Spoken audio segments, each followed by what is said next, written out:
Junior College, IIT, JEE, NEET Academy, Seat Guarantee Program.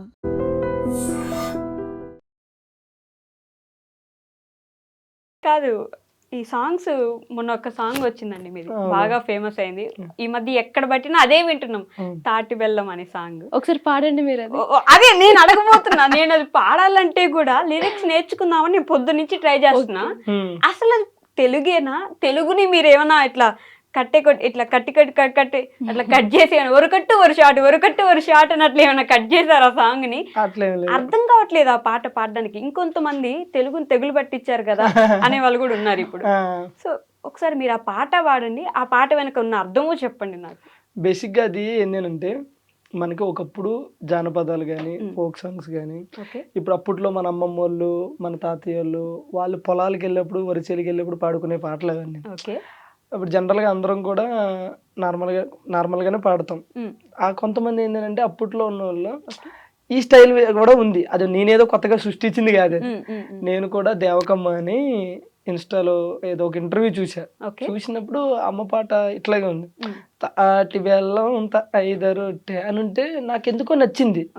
అబ్బా ఇది బాగుంది కదా ఈ స్టైల్ ఇప్పుడు వరకు లేదు కదా దాని తర్వాత నేను మీరు అన్నట్టే మీమ్స్ చూసా కానీ పాజిటివ్ గా చూసా ఎట్లా అంటే ఇప్పుడు వరకు బ్రేక్ డాన్స్ చూసాము ఫస్ట్ టైం బ్రేక్ సాంగ్ చూస్తున్నాం అని చెప్పేసి నేను అట్లా చూసా నాకు ఎందుకు మంచిగా అనిపించి ఆ తర్వాత నేను ఆవిడ నెంబర్ తీసుకుని కనుక్కొని ఆవిడతో పిలిపించుకుని ఏందమ్మా చేద్దామా అంటే చేద్దాం అన్నది ఆవిడ దగ్గర ఉన్న లిరిక్స్ ఇస్తే నేను అవి చేంజ్ చేసి నా స్టైల్లో తర్వాత మీ లిరిక్స్ ఇవన్నీ కూడా నేను రాసుకున్నాను అనమాట సో అందులో మనకి ఏంటంటే అర్థం కాకపోవడానికి ఏమీ లేదు బేసిక్ గా మన జీవితం అనేదే అర్థం కాదు కరెక్ట్ అది అర్థం చేసుకున్నాం అనే ఫీల్ లో ఉంటాం మనం పాట అనేది అర్థం అవుతుంది కరెక్ట్ గా వింటే మీరు జస్ట్ తాటి బెల్లం తైద రొట్టె తిన్న నా మనసు తింటున్న నా మనసు ఆయిరో అంటే ఇప్పుడు మర్చిపోయాను దేవుడా ఓ జమీందారుడా కాదు ఇప్పుడు సిరివెన్నెల సీతారామ శాస్త్రి గారి లిరిక్స్ రాస్తే ఆ లిరిక్స్ మీనింగ్ ఎత్తడానికి మనం గూగుల్ కో డిక్షనరీకో ఎతికి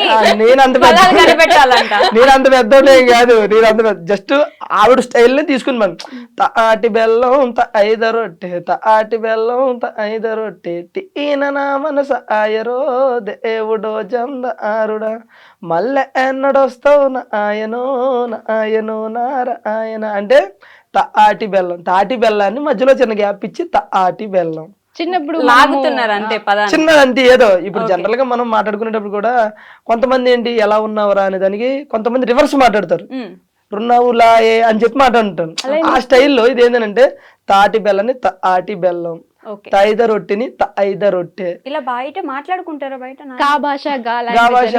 అవి మాట్లాడుకుంటారు ఆ టైప్ లో ఇది అన్నట్టు కానీ మంచి అప్లాజ్ వచ్చింది నాకు ఈ సాంగ్ నుంచి అంటే మా ఇండస్ట్రీ నుంచి కూడా చాలా మంది ఫోన్ చేశారు నాకు సంపూర్ణేష్ బాబు అన్న తర్వాత మన తాగుతు రమేష్ అన్న గెటప్ సీన్ అన్న నాకు చాలా మంది ఎవరో పెద్ద పెద్ద సింగర్స్ మ్యూజిక్ డైరెక్టర్ వీళ్ళు కూడా ఫోన్ చేశారు తమ్ముడు నువ్వు ఏదైతే చేసావో ప్రయోగం అది బాగుంది తమ్ముడు పాట కూడా అంటే ఫస్ట్ విన్నప్పుడు అబ్బా ఇదేదో ఉందిరా అని ఉంది తర్వాత తెలియకుండా మా ఇంట్లో కూడా మేడం తింగిన్నావా పంగుడుకున్నావా ఎంగలకున్నావా ఇట్లా వచ్చేస్తుంది అది ఆ టైప్లో అని చెప్పేసి దట్టి ఇంకోటి ప్రజెంట్ ఉన్న ఈ సిచ్యువేషన్ లో ట్రెండింగ్ 1 అనేది నాటే జోకురా తమ్ముడు అదే టైంలో మన రాజాసాబు ప్రభాస్ గారి ట్రైలర్ కూడా ఉంది అది కూడా దాటి మీద ట్రెండింగ్ 1కి వచ్చింది అని అంటే కనుక నువ్వు కొట్టేవు తమ్ముడు అని చెప్పి ఇంకొంతమంది అయితే నీది కామెడీ ఫీల్డ్ లో నువ్వు ఏదైనా ఒక స్కిట్ చేసి ట్రెండింగ్ 1 తెప్పించావంటే నీ జోనర్ లో అది వేరే తమ్ముడు కానీ నువ్వు నీకు సంబంధం లేని జోనర్ అంటే సింగింగ్ అనేది నాకు సంబంధం లేని అది కూడా ఫోక్ నీకు సంబంధం లేని జోనర్ లో నువ్వు ట్రెండింగ్ 1 తెప్పించావంటే నువ్వు చాలా గ్రేట్ అంటే నాకు తెలియని చిన్న ఆనందం.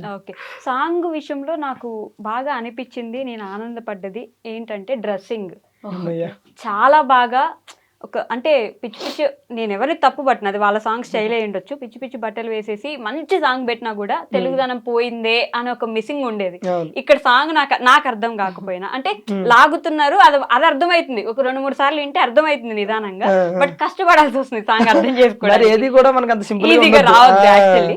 సో డ్రెస్సింగ్ విషయానికి వస్తే మీ డ్రెస్సింగ్ అసలు ఎంత బాగుందంటే ఆ సాంగ్ లో నీట్ గా చీర కట్టుకొని ఆ పూలు ఇట్లా కట్టి పెట్టేసుకొని మన ఎక్కడో వదిలేసిన దాన్ని మళ్ళీ కొంచెం ముందుకు తీసుకొచ్చిన ఫీలింగ్ వచ్చింది. Thank you so much. బేసిక్గా ఆసియా కంటే నేను ఎక్కువ హ్యాపీ ఫీల్ అవుతూ ఉంటాను జనరల్గా ఇన్స్టాలో కానీ లేకపోతే మేము ఏదైనా చేసే వీడియోస్లో కానీ అంటే నటన అనేది ఒకసారి 2 సార్లు మహా అయితే వారం 2 వారాలు తర్వాత తెలిసిపోద్ది. అవును. స్టిల్ ఇప్పటికి ఆసియా ఇండస్ట్రీకి వచ్చి 6 years 5 years అవుతుంది. ఈ 6 years 5 years తన అలాగే ఉంటుంది ఆ స్టైల్ అది. అప్పుడప్పుడు కింద కమెంట్లు పెడుతూ ఉంటారు, అక్క ఈ రోజుల్లో ఇలా ఉండడం అంటే ఇలా ఉండేవాళ్ళు ఏదో ఒక టైంలో ఏదో ఒక పార్టీలోనో సంథింగ్ ఎక్కడో దుక్కున చేంజ్ అవుతుంది, కానీ తింది ఇలాగే ఉంటది. ఆ కింద కమెంట్లు పెడతారు ఈ రోజుల్లో కూడా ఈ డ్రెస్సింగ్ స్టైల్ మెయింటైన్ చేయడం, అది ఇండస్ట్రీలో ఉంటూ నువ్వు వేరే అక్క అది పెట్టడం అనేసి కింద ఇలాంటి దేవత నీకు దొరకడం ఊరే ఎంతసేపు అది నాకు దొరకడమే అదృష్టం తప్ప కానీ నేను దొరికేది అదృష్టం లేదా నేను మనిషిని కాదా? కాదండి, నిజంగానే. ఎందుకని ఎవరిష్టం వాళ్ళది, తప్పు లేదు. ఇంకొకరు వేసుకునేదాన్ని నేను తప్పు పట్టిన, కానీ ఇదే డ్రెస్సింగ్ స్టైల్ ఎందుకు మెయింటైన్ చేస్తున్నారా, ఆరు మేనేజ్ చేస్తున్నారా, ఈయన కోసం చేస్తున్నారా? సో డ్రెస్సింగ్ స్టైల్ అంటే ఇప్పుడు మా అమ్మ కూడా ట్రెడిషన్ గా ఉంటేనే ఇష్టం, జీన్స్ అవి నచ్చవు ఫస్ట్ నుంచి. కానీ మనం ఏంటి బీటెక్ వచ్చాక కొంచెం అందరితో పాటు మనం కూడా పాష్ ఉండడం, జీన్స్ నేను కూడా వేసేదాన్ని, జీన్స్ వేసేదాన్ని, కొంచెం స్లీవ్లెస్ అలా వేసేదాన్ని. కానీ వన్స్ నూకరాజు మనకు ఆ క్లోజ్నెస్ ఎక్కువైన తర్వాత, వన్స్ నా లైఫ్ లోకి వచ్చిన తర్వాత నాకు చెప్పేవాడు ఇట్లా ఉండాలి, ఇట్లా చూస్తారు అబ్బాయిలు, అట్లా చూస్తారు అంటే నీకెందుకు అని చెప్పి ఎట్లుంటేంది అది వాళ్ళు అలా చూస్తారు, మన మన మన ఇష్టం, మనం ఎలా ఉంటే అదేంటి నేను రివర్స్ చెప్పేదాన్ని, అది నా ఇష్టం నీకెందుకు అని చెప్పేసి. బట్ నేను ఒక్కసారి ఆలోచించిన ఒక సిచ్యువేషన్ లో, అరే మా అమ్మ కూడా ఇట్లా చెప్తుంది కదా, నాకు మెల్లిగా అర్థమైంది తిని కూడా చెప్పేది కరెక్టే కదా అని చెప్పి తిని నాకు చెప్పడం వరకు చేశాడు. దాన్ని నేను నా ఇష్టంగా తర్వాత మార్చుకున్నా. సో ఇన్ కేస్ అప్పుడప్పుడు షూట్ లో ఏదన్నా సిచ్యువేషన్ వచ్చినప్పుడు దానికి తగ్గట్టు కాస్ట్యూమ్స్ నేను వెయ్యాలి అన్నప్పుడు కూడా నాకు నచ్చట్లేదు ఇప్పుడు అలా వేయాలన్నా కూడా. సో అట్లా చెప్పడం వేరు, బలవంత పెట్టడం వేరు. నీకు అదే చెప్తాను, చెప్పడం చాలా డిఫరెంట్. బలవంత పెట్టడం, నువ్వు లేదు నువ్వు ఇదే వేసుకుంటే వేసుకో అని అంటే మీరు వేసుకునే వాళ్ళు కాదు, జస్ట్ చెప్పి వదిలేశారు కాబట్టి ఆలోచించి మార్చుకున్నారు, అంతేనా? అవును అంతే. బలవంత పెట్టారు చాలా అంటే నాకు భయపడేసుకుంటావా అని అంటాడు. కాదు, నీకు భయపడదాని అయితే నువ్వు లేనప్పుడు నాకు నచ్చినట్టు ఉంటాను, నువ్వు ఉన్నప్పుడు నీ ముందు యాక్టింగ్ చేస్తాను. బట్ ఎందుకో తెలియదు, నేను నాకు నచ్చి నువ్వు చెప్పావంతే, దాని తర్వాత అది నాకు ఇష్టంగా మార్చుకున్నా.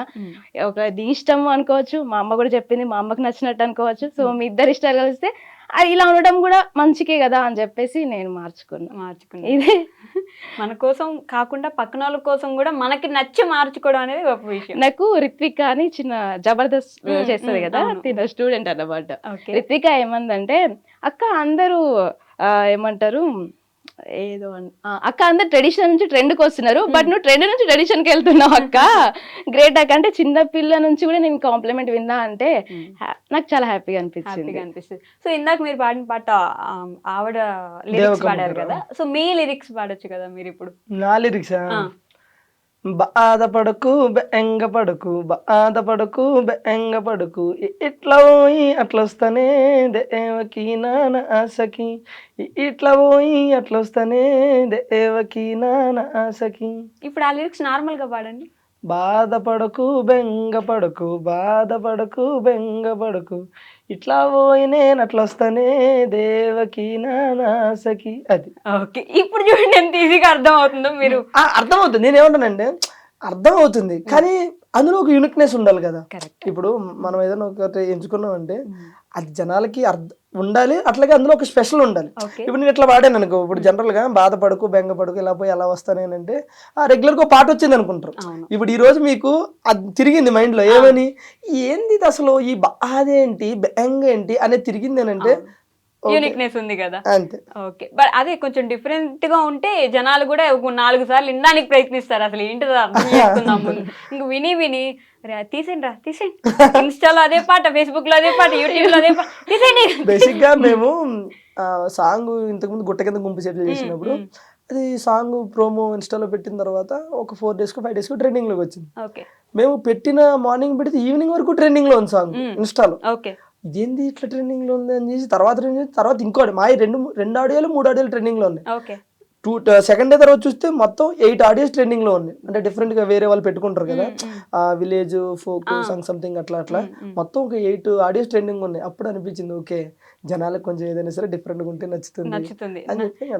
నచ్చి విసుగొస్తుంది. మేమే భయపడుతున్నాం, అయ్యో ఎంతగా వస్తుంది ఇన్స్టాలో, జనాలు తిట్టుకోవట్లేదు కదా అని చెప్పి బ్లాక్ చేసేస్తే ఇంకోసారి మీరు పెట్టారంటే అన్నాళ్ళు ఉన్నారు మీ వీడియో. మాకు ఆశీర్వాదాలు. వాళ్ళు తిట్లే మీకు ఆశీర్వాదం. నాకెందుకో మీకు అన్యాయం జరిగింది అనిపిస్తూ ఉంటుంది. నాకా ఏం జరిగింది మీరే చెప్పండి. ఎప్పుడు ఆయనే పాటలు పాడతారు ఎందుకని? ఆ లేడీ సింగర్ ఇంకొక సింగర్ వస్తుంది, మీరు ఎప్పుడు పాడరు ఎందుకు? సరే ఇప్పుడు పాడిపోయింది. నువ్వు ఆగు. సరే నేను అప్రయోగం చేయనండి. అంటే ఒక్కరు ఎప్పుడు అలా బేసిక్గా ఉండాలి, ఆయన అన్యాయం వెనకాల నేను జరుగుతుందని మీరు ఫీల్ అవుతున్నారు కదా, పాడితే ఆడియన్స్ కి అన్యాయం జరుగుతుంది. అందుకని చెప్పి చాలా మంది అంటారు అక్క మీ పాడమనా? వాయిస్ బాగుంటది, మీరు మొన్న try చేయండి. జాను పాట కారులో మీ ఇద్దరు పోతుంటే జస్ట్ ఒక పదం ఒక లిరిక్ ఏదో పాడినారు, అప్పుడు బానే ఉంది. మరి అంత కర్ణ కఠోరంగా అబ్బో వెళ్ళేవరా గలీజ్గా అంత లేదు. లేదు. సో ఒకసారి నువ్వు కావాలని ఇరికిస్తావు కదా. అట్లే లేదు, బేసిక్ పాడు పర్లేదు. లేదబ్బా పాడలే అబ్బా లేదు. పర్లేదు మీరు కానీ వెయిట్ చేస్తాను నేను. మీకు ఆయన అప్పుడు 2.5 hours ఆయన అవుతుంది. ఏదైనా స్టార్ట్ చేస్తే నేను చేస్తా కానీ నేను చేయను. నాకు నవ్వు వస్తుంది. మీరంటే పాట స్టార్ట్ చేస్తే ఆవిడ పాడుతుందంట. ఏం పాట పాడుతావు చెప్పు. నువ్వు చెప్పు, నీ ఇష్టం. నేను ఏదైనా పాడతాను. నువ్వు చెప్పు, నువ్వే చెప్పు. నేను ఏదైనా నువ్వు నువ్వు పాడు ఫస్ట్. ఏం పాట? నీకు నచ్చింది పాడు, మనం రెగ్యులర్. ముసుగు వెయ్యొద్దు మనసు మీద, ఎగరనీయాలి కుర్రాల గుండెల్ని తుఫాను వేగాలతో. నువ్వు మరి అది అందుకే చెప్పా, నువ్వు ఏం పాట పాడతావు చెప్పు అన్నాను, అదే పాడతా.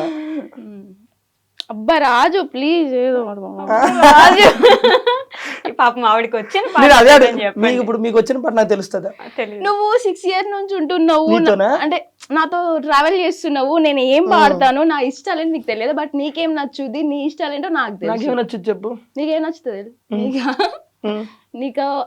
నీకు జబర్దస్త్ నచ్చుద్ది, నీకు యాక్టింగ్ నచ్చుద్ది, నీకు సాంగ్స్ నచ్చుతాయి. చెప్తారు కదా, లైవ్ లో కొట్టుకుంటున్న నౌకరాజ్ గారు, ఆశయ గారు దొరికిందా తమ్నీళ్ళు? అదే ఓకే పాట ఏది? పాట ఓకే. పాడనా ఇలయ కీర్తన. ఇప్పుడు నిజంగానే భయపడతారు. మీకోసం నేను ఇప్పుడు బాగా పాడాను అనుకోండి, నెక్స్ట్ ఆఫర్స్ వస్తాయి, రాజు కందనంత దూరం వెళ్ళిపోతా, ఎందుకు మనకు అవసరమా? అందుకే నేను పాడి ఇప్పుడు కూడా మళ్ళీ అందరూ వెళ్ళిపోతుంది, నేను వెళ్ళలేను కదా. మీరు అన్నందుకైనా నెక్స్ట్ నేను ఒక సాంగ్ పాడబోతున్నాను, రెడీగా ఉండండి. ఇప్పుడు కాదు, మన సాంగ్ రాబోతుంది. కాదు నిజంగానే ఏంటి కొత్తది ఏదో రేపు రిలీజ్ చేస్తున్నారంట. రేపా? మీది యాక్టింగ్ చేసినట్టున్నారుగా. యాక్టింగ్ చూసారా? చూడకుండా ఉంటానా? ఓహో బేసిక్గా అది ఆ ప్రోమో వస్తుంది రేపు పొద్దున, వేరే వాళ్ళ సింగింగ్, ఓకే. మమ్మల్ని యాక్టింగ్ చేయమంటే చేసొచ్చు. కాదండి, మీరు పూర్తిగా జబర్దస్త్ నుంచి ఈ షార్ట్ ఫిల్మో లేకపోతే సాంగ్స్, అది కూడా ఫోక్ సాంగ్స్ ఎందుకని చూస్ చేసుకుంటున్నారు? అట్లేం లేదండి, బేసిక్గా అది ఎప్పుడు ఉంటుంది. మనం రెగ్యులర్గా ఈ సాంగ్స్ చేయాలి అని కాదు, ఓకే. ఫస్ట్ నుంచి మనకి సాంగ్స్ అనేది కొంచెం ఇంట్రెస్ట్, అలాగే ఇష్టం. ఫస్ట్ ఆఫ్ ఆల్ ఈ తెలంగాణ ఫోక్ అనేది నాకు ఇష్టం. బేసిక్గా నాది ఆంధ్ర, నాకు తెలంగాణ ఫోక్ అంటే ఇష్టం. ఓకే. ఓకేగా, తెలంగాణ అమ్మాయి అన్న కూడా ఇష్టమే. రెండో తప్ప ఫస్ట్ అంటే ఇష్టం నాకు. ఎస్, దీనికోసమే ఫ్రెండ్స్. మీరంటే ఇష్టం లేదంట. పైకలా చెప్తాడు కానీ లోపల ఉంటది. నీ దండం పెడతాను నన్ను అడిగింది చెప్పని. సో అయితే ఇంకా సాంగ్స్ అంటే ఇంట్రెస్ట్, ఫస్ట్ ఒక సాంగ్ చేసాం. సాంగ్ చేసిన తర్వాత అది ఎంత 1.1 million 2 million వెళ్ళింది. ఓకే. వెళ్ళిన తర్వాత ఓకే మళ్ళీ మన వర్క్ మనం చేసుకుంటున్నాం, మళ్ళీ ఒక 6 months గ్యాప్ ఇచ్చి ఇంకో సాంగ్ చేసాం. అంటే మనం ఏదో ఒక ప్యాషన్తో చేస్తున్నాం కానీ ఏదో ఈ మొత్తం ఇటు కన్వర్ట్ అయ్యి లేకపోతే ఇందులోనే మనం ఏదో చేయాలన్నట్టు కాకుండా నాకు ఇష్టం, నాకు ఎప్పుడు ఖాళీ ఉంటే అప్పుడు ఆ ఖాళీని చూసుకొని చేసుకుంటూ వెళ్తున్నాం. అంత స్పెసిఫిక్ గా దీనికోసం స్పెసిఫిక్ గా అంటే ఇష్టం, అవంటే ఇష్టం, కాకపోతే మనకు ఖాళీ ఉన్నప్పుడు అప్పుడప్పుడు ఒకటి అన్నట్టు. ఓకే. బట్ లిరిసిస్ట్ గా సింగర్ గా అలా మారిపోతూ ఉన్నట్టున్నారు. నేనే షాక్ అండి. ఆయన బాధపడకు బెంగపడక లిరిక్స్ రాసినప్పుడు అంటే ఫీమేల్ లిరిక్స్ మాత్రం దేవకమ్మ గారు రాసిరు, మేల్ లిరిక్స్ లేవు. ఓకే. ఈయన రాసిండు. నాకు అది అక్కడ మ్యూజిక్ కూడా దేవకమ్మవే అప్పుడు స్టైల్ ఉండే, ఫస్ట్ స్టైల్ అవి ఉంటే నేనేం చేశాను, వాటిని మళ్ళీ మన జనరేషన్ తగ్గట్టుగా మార్చడం. మేల్ లిరిక్స్ ఏమి లేవు, మేల్ లిరిక్స్ ఏమి లేకపోతే అమ్మాయి ఏంది పరిస్థితి అని అడిగా. నాకేం వస్తుంది నాయన, అప్పట్లో పాటలు పాడుకున్నావు నాయన అంటే అవునా తల్లి అని చెప్పేసి నేను కూర్చొని రాసి అమ్మ నేను రాశాను, అవి కరెక్టో కాదో సెట్ అవుతాయి లేదో చూడని ఫస్ట్ ఇది పాడా. బాధపడకు దేవకి నా సఖి అంటే నవ్వుతుంది. ఎందుకు నవ్వుతున్నావు అమ్మా అన్న. నా పేరు నీకు తెలుసా అంది. తెలియదు తల్లి అన్న. నా పేరు దేవకమ్మ, నువ్వు దేవకనే పెట్టావు అందులో. అయ్యో తెలియదమ్మా, ఏదో ఆటోమేటిక్గా రాశాను వచ్చానని చెప్పి. లిరిసిస్ట్ అంటే ఏమో లిరిసిస్ట్ కాదండి, నేను జనరల్గా ట్యూన్ ఉంటే నా వంతు ప్రయత్నం చేస్తా, నేను రాయగలుగుతా. ఎందుకంటే బేసిక్గా నేను షోలు గిలు ఇవన్నీ రైటింగ్ నేను రాసుకుంటూ ఉంటా. ఏదైనా ట్యూన్ ఎవరన్నా కడితే రాసుకుంటా. ఖాళీగా ఉన్నప్పుడు నాకు నేను బాత్రూంలోకి వెళ్ళాను అనుకో, లిటరేచర్ చదువుకున్నారా మీరు? ఏం చదువుకోలే, మామూలుగా ఏం చదువుకున్నారు? నేను డిప్లొమాకి అసలు దీనికి సంబంధమే లేదు కదా. లేదు, అదే కదా నేను అంటుంది. నాకు యాక్టింగ్ కి నాకు కూడా సంబంధం లేదు, చేయట్లే. మీ ఇంట్లో ఎవరికైనా ఇంట్రెస్ట్ ఉంది లేదా అప్పట్లో లిటరేచర్ అది సాహిత్యం ఆహా, మీద? ఎవరికి లేదు. అంకుల్ పాడతారన్నమాట మా నాన్న జస్ట్ పాడతాడు, బాగా పాడతాడు మా నాన్న. అటు నుంచి కొంచెం అట్లా పాడడం వచ్చింది, కానీ లిరిక్స్ రాయడం అనేది గ్రేట్, నేనే ఒప్పుకున్నా. ఈ దాని తర్వాత ఇంకొక సాంగ్ ఇప్పుడు కాదు కానీ ఈ సాంగ్ టోటల్ గా ట్యూన్ లిరిక్స్ అన్ని నేనే రాశా. నెక్స్ట్ ఇప్పుడు వచ్చేది రేపు వచ్చేది కాదు, ఓకే త్వరలో వస్తుంది. అబ్బిగో అని అబ్బిగో సాంగ్ అని చెప్పేసి త్వరలో వస్తుంది. అది కూడా స్టార్టింగ్ ఒక లైన్ దేవకం దగ్గర తీసుకున్నాము, ట్యూన్ అంటే రబ్బిగో అని చెప్పేసి అది ఆ ఒక్క లైన్ అమ్మ దగ్గర తీసుకున్నాము. దానికి ముందు మొత్తం స్టార్ట్ నుంచి ఎండ్ వరకు నేను ట్యూన్ అనుకుని నేనే లిరిక్స్ రాసి, నేను లిరిక్స్ రాసినవి ఒక 3 సాంగ్స్ ఉన్నాయి, అవి యుద్ధం చేయబోతున్నాయి నెక్స్ట్. అది త్వరలో అంటే జనాలు ఎంతవరకు యాక్సెప్ట్ చేస్తారని చూడాలి. నేను లిరిక్స్ రాసినవి ఒక 3 సాంగ్స్ ఉన్నాయి, అవి యుద్ధం చేయబోతున్నాయి నెక్స్ట్. అది త్వరలో అంటే జనాలు ఎంతవరకు యాక్సెప్ట్ చేస్తారని చూడాలి. ఒకటైతే ఒక్క సాంగ్ ఉంది, ఆ సాంగ్ అయితే అందరికీ నచ్చుతుంది. ఐ థింక్ మీ అమ్మాయిలకి నచ్చకపోవచ్చు, ఎందుకంటే అది మీ మీదే రాసి ఆపోజిట్ గా. అమ్మాయిలు ఎట్లా మోసం చేస్తారండి? ఇంకా అని చెప్తే కదా యాక్సెప్ట్ చేయడానికి. నాకు చెప్పలేదు. అది ప్రేమ అంటే అది కదా, ఇది పిచ్చోళ్ళు రేపు పోరలు అంటే అంటే పూర్తిగా చెప్పలేదు, జస్ట్ పల్లె వరకు ఉంటది కదా, అది చెప్పారు. సో ఆ సాంగ్ అయితే జనాలందరికీ నచ్చుతుంది నేను అనుకుంటున్నాను. అబ్బాయిలందరికీ నచ్చుద్దని చెప్పాలి మీరు. నాకు తెలిసి మీరు కూడా కనెక్ట్ అవుతారు, మీరు చేసి ఉంటాయి అందులో జనరల్ గా. సీరియస్ గా మీరు చేసి అది వద్దులే ఇంకా. సీరియస్ గా మీరు చేసి ఉంటాయి అన్నమాట.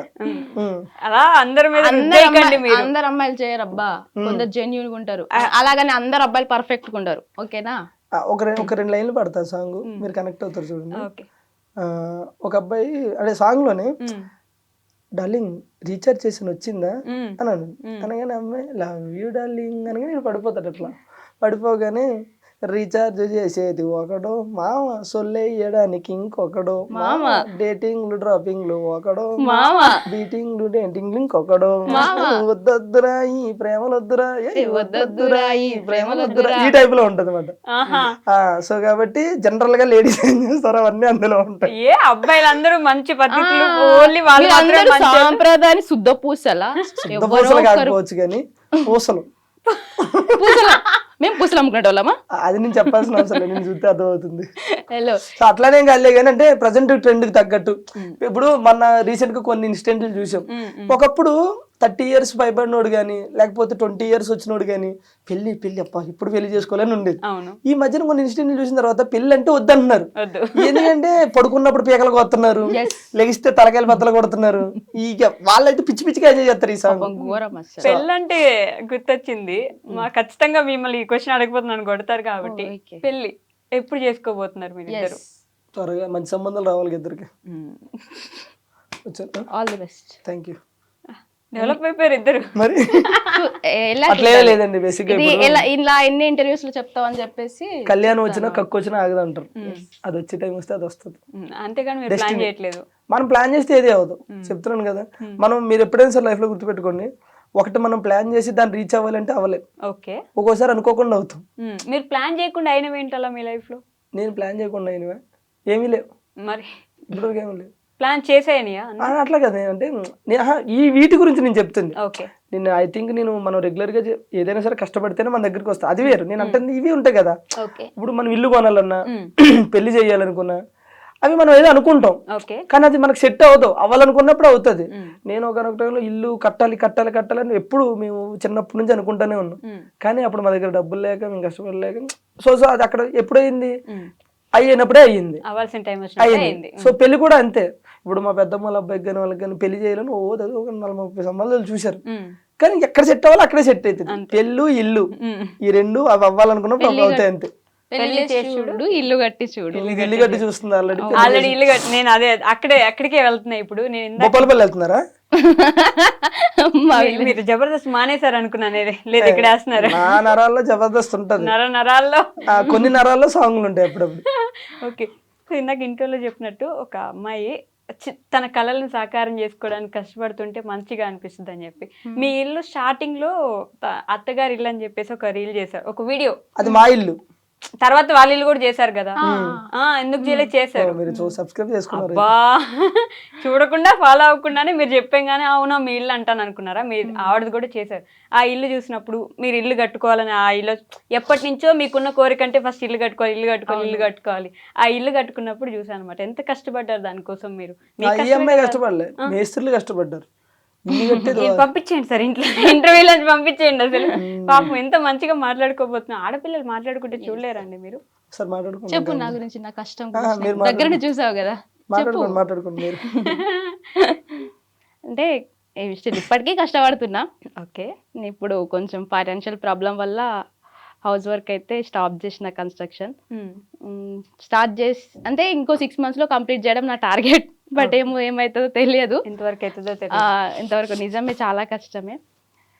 బట్ స్టార్ట్ చేశారు, ఎట్లయినా సరే చేసేద్దాం అంటే నేను స్టార్ట్ చేసేటప్పుడు నాకు ఏంటంటే నేను చేస్తానో చెయ్యలేనేమో అని అనుకున్నా. బట్ తిన్ దగ్గరుండి అవుతుంది నీతోని, నువ్వు చేయగలని చెప్పేసి చేశాడు. మధ్యలో నాకు కొంచెం ఫైనాన్షియల్ పరంగా కూడా నాకు అవ్వకపోయినా కూడా నాకు దగ్గరుండి హెల్ప్ చేసిండు. So thank you. జనరల్గా ఏమంటే మన కష్టమే మనకి ఎప్పుడైనా సరే రిజల్ట్ ఇస్తుంది. జీవితంలో ఎప్పుడో ఒకసారి అదృష్టం వస్తుంది.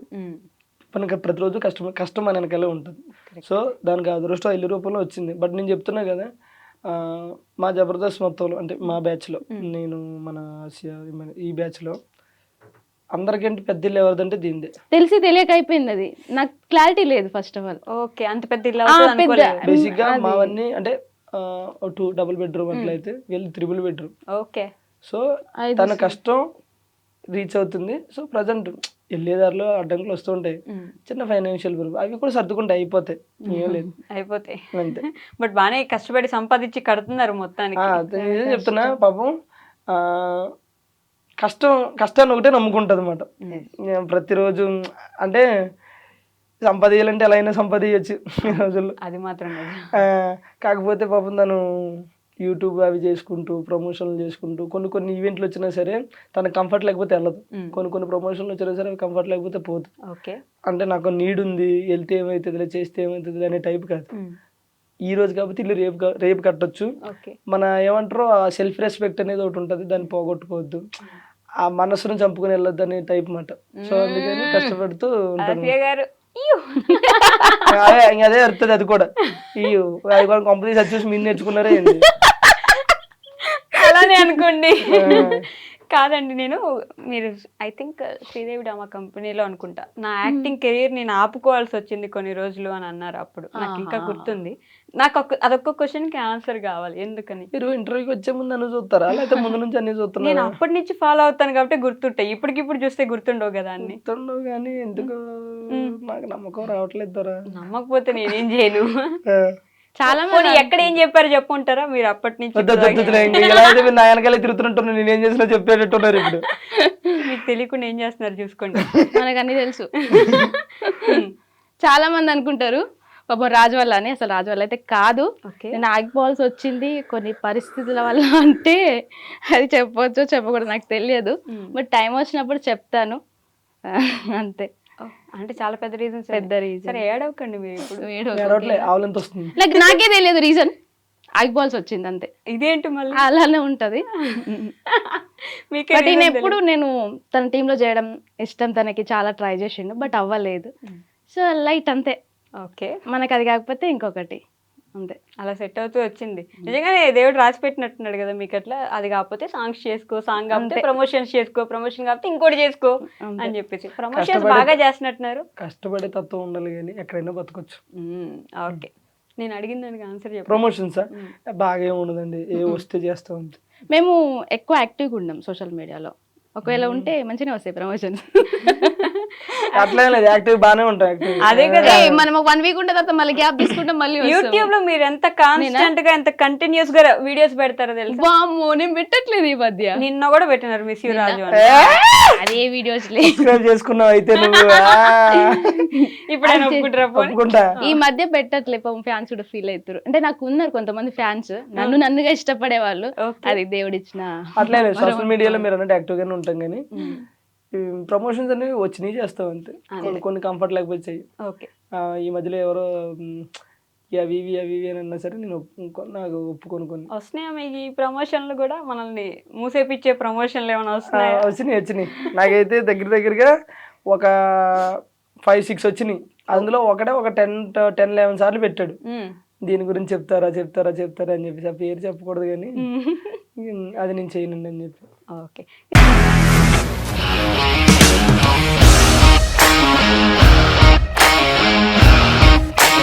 ఇండస్ట్రీలో కమిట్మెంట్ ఇష్యూస్ వస్తే నీకు కూడా వచ్చినట్టు మార్నింగ్ తీసుకెళ్ళాడంటే కొట్టి పడేస్తాడు.